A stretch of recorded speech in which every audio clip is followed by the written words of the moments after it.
Hi guys, welcome to Cricket Chat with Venkatesh. Match number 34 is a super match. ఎందుకంటే it is between super giants and super kings. లక్నోలో జరుగుతుంది match.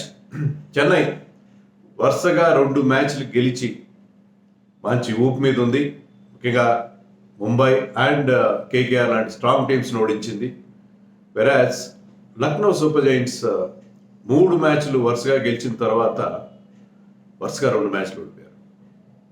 ఆ 2 మ్యాచ్లు కూడా first batting చేసి 160 board మీద పెట్టి దాన్ని డిఫెండ్ చేసుకోలేక వాళ్ళకున్న గొప్ప రికార్డ్ ఏంటంటే ఈ 2 మ్యాచ్లకు ముందు వరుసగా 13 మ్యాచ్లు వాళ్ళు ఎంట్రీ అయింది 3rd ఇయర్ మాత్రమే. వాళ్ళు ఆడిన 13 సార్లు వాళ్ళు 160 కనుక బోర్డు మీద పెడితే, మినిమం 160 కనుక బోర్డు మీద పెడితే ఫస్ట్ బ్యాటింగ్ చేసి దాన్ని డిఫెండ్ చేసుకున్నారు. సో మంచి డిఫెండింగ్ రికార్డు ఉన్న టీం అది. కానీ వరుసగా 2 మ్యాచ్ల్లో ఆ 2 మ్యాచ్లో కూడా వాళ్ళు 160లోనే ఉండిపోయారు. 170 దాకా కూడా వెళ్ళలేదు. ఆ 160 స్కోర్స్ని డిఫెండ్ చేసుకోలేదు. సో వాళ్ళకున్న మంచి రికార్డు పోయింది. తర్వాత టీం అంత ఇంప్రెసివ్గా కనబడట్లేదు బ్యాటింగ్లో కానీ బౌలింగ్లో. ముఖ్యంగా బౌలింగ్లో వాళ్ళకి ఆ స్ట్రెంగ్త్ లేని పరిస్థితి కనిపిస్తుంది. ఇంకా బ్యాటింగ్ విషయానికి వస్తే కేఎల్ రాహుల్ ఫామ్ కొంచెం ఆందోళనకరంగా ఉంది. ఎందుకంటే కేఎల్ రాహుల్ చాలా కన్సిస్టెంట్ స్కోరర్, ఎప్పుడు కూడా ఆరెంజ్ క్యాప్ రేస్లో ఉండే ప్లేయర్. ఈసారి కూడా 200 రన్స్ చేశాడు 6 మ్యాచ్లో. కానీ ఒకే ఒక 50 ఉంది. లాస్ట్ 3 మ్యాచెస్లో 30స్లో ఒకటే, 30s దాటలేదు. కేఎల్ రాహుల్ ఎలా అంటే ఒక్కసారి స్టార్ట్ అందుకు తీసుకున్నాడంటే దాన్ని he will make it count, పెద్ద స్కోర్ చేస్తాడు.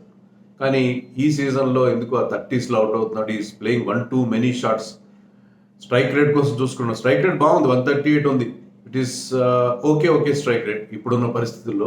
Because nowadays we're talking about 180-200. But strike rate కాదు సమస్య. ఏంటంటే ఎక్కువ షాట్స్ ఆడుతున్నాడేమో, తన రెగ్యులర్ స్టైల్లో ఆడి ఒక ఎండ్లో. ఎందుకంటే ఈ టీంలో ఆ షీట్ యాంకర్ రోల్ అనేది ఈ టీంకి వర్తిస్తుంది. Because they have so many big hitters. Quinton de Kock at the top, Stoinis and Pooran. ఇంకా మాట్లాడితే బదోని, కుర్రాన్పల్లి, వీళ్ళందరూ కూడా పెద్ద షాట్స్ కొట్టగలరు, పవర్ హిట్టింగ్ చేయగల ప్లేయర్స్ ఉన్నారు. కాబట్టి ఆ టీంలో he can take his time. And ఒక ఎండ్లో కనుక తను మంచి సాలిడ్ పర్ఫార్మెన్స్ ఇస్తే డిఫరెంట్గా ఉంటుంది. So we can expect something big from Rahul. ముఖ్యంగా లాస్ట్ 2-3 మ్యాచెస్లో ఈ look in very good touch. కానీ ఎందుకనో దాన్ని పెద్ద స్కోర్గా కన్వర్ట్ చేయలేకపోవడం అనేది మనం చూసాం. So something big is expected. ఇక వాళ్ళ బౌలింగ్ గురించి మనం చెప్పుకుంటే బౌలింగ్లో ఖచ్చితంగా ఆ స్టింగ్ అనేది మిస్ అవుతుంది. బట్ మయాంక్ యాదవ్ రిటర్న్ అయ్యే అవకాశం ఈ మ్యాచ్లో కనిపిస్తుంది. మయాంక్ యాదవ్ బౌలింగ్ చేస్తున్న ఒక వీడియోని ట్విట్టర్లో పోస్ట్ చేశారు వాళ్ళ ఎల్ఎస్జీ వాళ్ళు. వాళ్ళ కోచ్ సమక్షంలో అతను ఒక ఫుల్ టిల్ట్ బౌలింగ్ వేయడం, అంటే మంచి ఫుల్ స్పీడ్లో బౌలింగ్ వేయడం అనేది మనం చూసాం. బట్ ట్రైనింగ్ కూడా చేస్తున్నాడు అతను, ఆ టీంతో పాటు ట్రైన్ అవుతున్నాడు, ట్రైనింగ్లో పార్టిసిపేట్ చేస్తున్నాడని చెప్పారు. మరి అతన్ని ఆడిస్తారా లేదా అనేది మనకు క్లారిటీ లేదు. మోస్ట్లీ ఆడించవచ్చు, ఎందుకంటే ఇది చాలా ఇంపార్టెంట్ మ్యాచ్. 2 వరుస పరాజయాల తర్వాత సిఎస్కే మీద మయాంక్ యాదవ్ ఆడడం చాలా అవసరం అని, particularly against Shivam Dube. Shivam Dube has been the best batter for Chennai. Is in great form. Shivam Dube అంతగా కనబడలేదు, కానీ ఈ సీజన్లో అంత weakness is always bit suspect against the short pitched ball. బౌన్సర్లు ఆడటంలో ఇబ్బంది పడతాడు. And Mayank Yadav has a very good bouncer, well directed bouncer. So అది చాలా ఇంట్రెస్టింగ్ బ్యాట్ మయాంక్ యాదవ్ ఆడితే. మయాంక్ యాదవ్ వర్సెస్ శివం దుబే అది. అందుకని they will unleash Mayank Yadav against Shivam Dube అనుకోండి. లేకపోయినా కూడా వాళ్ళకి ఆల్రెడీ షమార్ జోసెఫ్ లాంటి ఒక క్వికీ ఉన్నాడు ఆ టీంలో ఆల్రెడీ, అతను కూడా ఉన్నాడు. బట్ ఇద్దరిని కూడా ఆడించే అవకాశం మనకి, ఇద్దరు కనుక ఆడితే వాళ్ళిద్దరి కాంబినేషన్ చాలా ఎక్సైటింగ్గా ఉంటుంది. అది let us look forward to seeing that combination. Chennai Super Kings are doing well, 3rd ప్లేస్లో ఉన్నారు. ముంబైలో ఓడించారు, అంతా బాగానే ఉంది. కానీ batting is not clicking the way they wanted. ఎందుకంటే మీరు చూడండి ఒక గమ్మత్తైన స్టాట్. చెన్నై టీంలో వాళ్ళు ఆడిన 6 మ్యాచ్ల్లో 2 మాత్రమే హాఫ్ సెంచరీలు చేశారు. ఎవరు? రుతురాజ్ లాస్ట్ 2 మ్యాచెస్లో హాఫ్ సెంచరీలు చేసి మంచి ఫామ్లోకి వచ్చాడు, return to form. And Shivam Dube 2 half సెంచరీలు చేశాడు. మిగతా చెన్నై బ్యాట్స్మెన్ ఎవ్వరు కూడా ఒక్క హాఫ్ సెంచరీ కూడా చేయలేదు ఈ సీజన్లో. ఈ సీజన్ మొత్తంలో they did not score even single half century. And Ruturaj score of 69 is the highest. సెంచరీలు కాదు కదా, కనీసం ఒక 70 కూడా ఎవరు చేయలేదు ఆ టీం. అంటే వాళ్ళు వేరే టైప్లో ఆడుతున్నారు, అంటే క్విక్గా రన్స్ చేసే ప్రయత్నంలో వాళ్ళు బ్యాటింగ్లో డెప్త్ ఉంది కాబట్టి with somebody like Shardul Thakur coming very late in the order. So వాళ్ళకి నెంబర్ 8లో షార్దుల్ ఠాకూర్ వస్తున్నారంటే చాలా డెప్త్ ఉన్నట్టు కదా. సో వాళ్ళు క్విక్ రన్స్ కోసం వెళ్తున్నారు, కానీ ఆ స్ట్రైక్ రేట్ కూడా రావట్లేదు. బట్ ఓవరాల్గా వాళ్ళ దగ్గర నుంచి ఆ బిగ్ స్కోర్స్ మిస్ అవుతున్నాయి. రచిన్ రవీంద్ర, రహానే లాంటి ప్లేయర్స్ అంత గొప్ప ఫామ్లో లేకపోవడం, డేరెల్ మిచెల్ కూడా చాలా డిసప్పాయింట్ చేస్తారు. So only they are depending on Dube and Ruturaj అని అనిపిస్తుంది. సో చెన్నై బ్యాటింగ్లో కూడా ప్రాబ్లం ఉంది. బౌలింగ్లో course pacers are doing well, particularly Pathirana bowled exceedingly well against Mumbai. But ఓవరాల్గా వాళ్ళకి ఈవెన్ బౌలింగ్లో కూడా అంత స్టింగ్ కనబట్టలేదు. But still they are winning the matches గెలుస్తున్నారు. 4 మ్యాచ్లు గెలిచారు out of 6 and they are looking good. But ఆ 4 మ్యాచ్లో 3 మ్యాచ్లు హోమ్లో గెలిచారు. సో ఎక్కువగా ఇవే హోమ్ గేమ్స్ కూడా గెలవగలవని చెప్పి ఈ మ్యాచ్లో వాళ్ళు ప్రూవ్ చేసుకోవాలి. చాలా చాలా important match for both the teams. ఇప్పటివరకు 2 టీమ్స్ ఆడినవి 2 మ్యాచ్లు, అంటే కంప్లీట్ అయిన మ్యాచ్ నో రిజల్ట్ కూడా ఉంది లాస్ట్ సీజన్లో. సో చెరొక మ్యాచ్ గెలిచారు. పెద్ద పాస్ట్ రికార్డ్ విషయంలో పెద్ద మనకి దాంట్లో పాయింటర్స్ ఏం లేవు. అండ్ పిచ్ ఇక్కడ మనకు తెలుసు, black soil pitch, red soil pitch 2 ఉంటాయి. కానీ ఈ మ్యాచ్కి రెడ్ సాయిల్ పిచ్ వాడుతున్నారని చెప్పి మనకి రిపోర్ట్స్ వచ్చినాయి. రెడ్ సాయిల్ పిచ్ అంటే దాని మీదే 199 వచ్చింది. That is highest score on this ground ఇప్పటివరకు ఆడిన మ్యాచ్లో.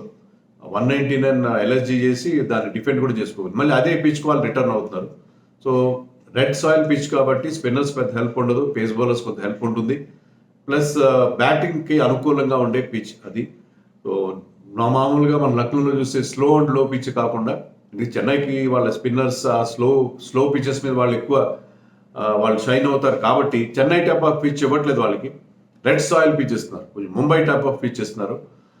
సో ఈ పిచ్ మీద we can expect some big scores. మొదటిసారిగా ఈ గ్రౌండ్లో 200 క్రాస్ అవుతుందేమో. We have to wait and see. Toss గెలిచిన వాళ్ళు ఎలాగూ ఫీల్డింగ్ ఎంచుకుంటారు, మరి చెప్పలేము. Lucknow is a good defending side కదా, మంచి పిచ్ చాలా బాగుంది, బ్యాటింగ్ అనుకూలంగా ఉందంటే ముందు బ్యాటింగ్ చేసి పెద్ద స్కోర్ పెట్టే ప్రయత్నం కూడా చేయొచ్చు. యూజువల్లీ ఏంటంటే డ్యూ ఫ్యాక్టర్ కూడా దృష్టిలో పెట్టుకొని people may opt for bowling first. టీంలో మార్పుల విషయానికి వస్తే మనం చెప్పుకున్నట్టుగా Mayank Yadav might return in place of Arshad Khan ప్లేస్లో మయాంక్ యాదవ్ వచ్చే అవకాశం ఉంది. అదొక్కటే మార్పు. Shamar Joseph went for runs in his debut match, but మళ్ళీ అతనికి ఛాన్స్ ఇస్తారు అని మనం ఎక్స్పెక్ట్ చేయొచ్చు. నవీన్ ఉల్ హక్ విషయంలో టెంప్ట్ అవుతారు. వీళ్ళు మయాంక్ యాదవ్ ఆడితే షమార్ జోసెఫ్ ఎక్స్ట్రా పేస్ అవసరం ఉండదు వాళ్ళకి. బట్ స్టిల్ షమార్ జోసెఫ్ అతనికి లాంగ్ రన్ ఇవ్వాలి. ఎందుకంటే అతన్ని ప్రాపర్గా గ్రూవ్లోకి వస్తే he can be a sensation, because he has got that face and hostility, typical Caribbean hostility తీసుకొస్తాడు కాబట్టి అదొక్క మార్పు we can expect in LSG. Chennai విషయానికి వస్తే డెరెల్ మిచెల్ 125 ఎంతో అతని స్ట్రైక్ రేట్ ఉంది. లేట్గా వచ్చిన బ్యాట్స్మెన్ క్విక్గా రన్స్ చేయాలి, but he's unable to get those quick runs. Spinners బాగా ఆడతాడు, సునీల్ నారాయణ మీద బాగానే ఆడాడు. బట్ ఓవరాల్గా అతను has been disappointing with his performance. So Moeen అలీకి అవకాశం ఇచ్చే పరిస్థితి ఉంది. మొయిన్ అలీ మనకు తెలుసు బిగ్ హిట్టింగ్ చేయగలడు. మొయిన్ అలీ వచ్చే అవకాశం ఉంది. అది దీపక్ చహర్ విషయంలో ఇంకా మనకు క్లారిటీ లేదు, ఇంకా ఫుల్గా ఫిట్గా ఉండట్లేదు. So I think Shardul Thakur will continue in the team. ఇక మ్యాచ్అప్స్ విషయానికి వస్తే నికోలస్ పూరన్ వర్సెస్ మతీషా పతిరానా చాలా ఇంట్రెస్టింగ్గా ఉండబోతున్న battle. Matheesha Pathirana is nailing his yorkers very well, బ్రహ్మాండమైన యార్కర్స్ వేస్తున్నాడు. And Nicholas Pooran is in great form this season, చాలా మంచి ఫామ్లో ఉన్నాడు. మరి ఇద్దరి మధ్య బ్యాటిల్ చాలా చాలా ఇంట్రెస్టింగ్గా ఉంటుంది. అతని కోసం కొన్ని ఓవర్లు, కనీసం 2 ఓవర్లైనా కెప్టెన్ రుతురాజ్ అట్టే పెడతాడు. Nicholas Pooran Nicholas Pooran bats 5 or 6 కదా. అప్పటి వరకు Pathirana usually bowls at the back end. So కనీసం ఒక 2-3 ఓవర్లు నికోలస్ పూరన్కి అతను వేసే అవకాశం ఉంది. చాలా ఇంట్రెస్టింగ్గా ఉండే బ్యాటిల్, ఎందుకంటే నికోలస్ పూరన్ మీద అతనికి మంచి మ్యాచ్అప్ ఉంది. 3 సార్లు పూరన్ని అవుట్ చేసిన రికార్డు ఉంది పతిరానాకి. So that is an interesting battle, we have to wait and see. And Ruturaj Gaikwad ఈ సీజన్లో 3 సార్లు లెఫ్ట్ ఆర్మ్ పేసర్స్గా అవుట్ అయ్యాడు. సో మొహసిన్ ఖాన్ ఇంజరీ నుంచి వచ్చిన తర్వాత చాలా బాగా కంబ్యాక్ అయ్యాడు. Is their best pace bowler so far. So Mohsin Khan ఖచ్చితంగా రుతురాజ్ వికెట్ తీసే ప్రయత్నం చేస్తాడు. And Rachin Ravindra is getting out to spin 3 times out. So power ప్లేలో మనం స్పిన్నర్స్ చూసే అవకాశం ఉంది. బహుశా కృణాల్ పాండే కానీ బిష్నోయ్ కానీ పవర్ ప్లేలో వేసే అవకాశం మనకి కనిపిస్తుంది. సో మణిమారన్ సిద్ధార్థన్ వాళ్ళు ఆడించకపోవచ్చు, ఎందుకంటే ఇది రెడ్ సాయిల్ పిచ్, స్పిన్నర్స్ పెద్ద ఉపయోగం ఉండదు కాబట్టి they might go with face bowlers only అని మనం అనుకోవాలి. అర్షద్ ఖాన్తోనే వెళ్తారు ఒకవేళ మయాంక్ యాదవ్ లేకపోతే. మయాంక్ యాదవ్ వస్తే both Siddharth and Arshad have to SIT on the bench. అది పరిస్థితి. విన్నింగ్ ఛాన్సెస్ ఎవరికి ఉంటాయి చెప్పడం చాలా కష్టం. బట్ చెన్నై ఇప్పుడున్న ఫామ్లో వాళ్ళకి స్లైట్ ఎడ్జ్ ఉండే అవకాశం ఉంది. లక్నోకి ఉన్న ప్రాబ్లమ్స్ ముఖ్యంగా వాళ్ళ బ్యాటింగ్లో, Quinton de Kock is not batting the same way. And Stoinis ఒకే ఒక 50 ఉంది. నికోలస్ పూరన్ ఒక్కడే బాగా ఆడుతున్నాడు. బదోని ఎండ్లో చివరిలో వచ్చి బాగానే పర్ఫామ్ చేసి దీపక్ కూడా కానీ కృణాల్ పాండే కానీ ఎందుకో ఈ బ్యాటింగ్ కానీ బౌలింగ్ కానీ అంతగా సెట్ కాలేదు. సో ఈవెన్ బిష్నోయ్ కూడా పెద్దగా వికెట్ తీయలేదు సీజన్లో. బిష్నోయ్ కానీ Krunal Pandya is bowling economically but not very effective. So జనరల్గా వీళ్ళ బౌలింగ్ కానీ బ్యాటింగ్ కానీ అంత ఇంప్రెసివ్గా లేదు. మరి మయాంక్ యాదవ్ వచ్చి షమార్ జోసెఫ్ క్లిక్ అయ్యి, Mohsin Khan is doing well, డెత్లో బాగా వేస్తాడు, విత్ న్యూ బాల్ బాగా వేస్తాడు.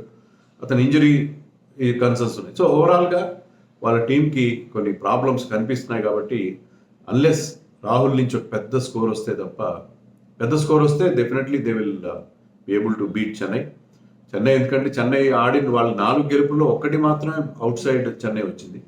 So they will be very keen to win here. So ఏదో రకంగా ఈ మ్యాచ్ గెలవడం కోసం వాళ్ళు ప్రయత్నం చేస్తారు ఇక్కడ. సో చెన్నైకి ఎడ్జ్ ఉంటుంది. బట్ లక్నో 3వ డిఫీట్ తప్పించుకోవడానికి, హోమ్లో ఒక విజయం నమోదు చేసుకోవడానికి గట్టి ప్రయత్నం అయితే చేస్తుంది.